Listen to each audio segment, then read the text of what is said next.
isa't isa? Okay, ganito po gagawin natin. Siyempre dahil kayong lahat ay pogi, maglalaro tayo ng Mr. Pogi. Okay?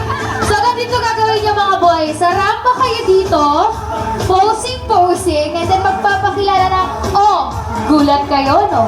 Akala nyo kung sino yung kamukha nyo artista, kunwari, akala nyo si Daniel Padilla, nagkakamali kayo. Ako nga pala kung ano yung pangalan nyo, ang Mr. Pogi ng Bulacan. Okay, nasa na isang Mr. Pogi, tumakbo na. Sir, dito ka na, sumali ka, huwag ka nagtago. Okay, dito na po kayo mga sir. Anong pangalan sasabihin? Anong pangalan? Sige po, dito na po. Anong Ay, nasa ni isa, nawala. Anong sabihin? Sir, sumali ka na dito. Sabihin mo. Tita o umayaw. Sabihin mo. Sabihin mo sa kanya kung ano. Kaya sir, tara na. Para matapos na tayo. Kaya tara na dito, sir. Ayun. Okay, so ganun lang gagawin niya. Magpapakilala na para kayong kasali sa Mr. Pogi. Ayaw na nga. Okay. Sige, huwag na natin patagalin pa. Dito tayo sa unang-unang Pogi-Pogi. Mr. Pogi, number 1. Go, sir.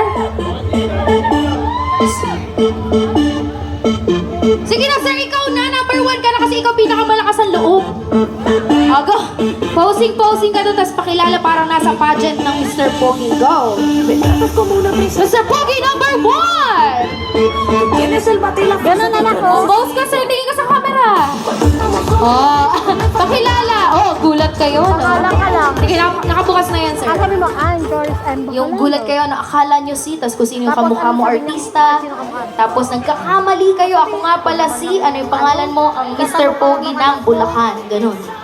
Okay, ready? Go. Oh, ako nagugulat sa'yo eh. Okay, kaya mo, sige, magpakilala ka para nasa beauty contest, ganon. Okay, go, sir. Gulat. Go, sir. Ako nga pala si Josh. Ng Bulacan. Ano, sino ka mukhang artista? Joshua Garcia. Ay, Joshua Garcia. Next tayo, Mr. Pogi number 2. Go, sir.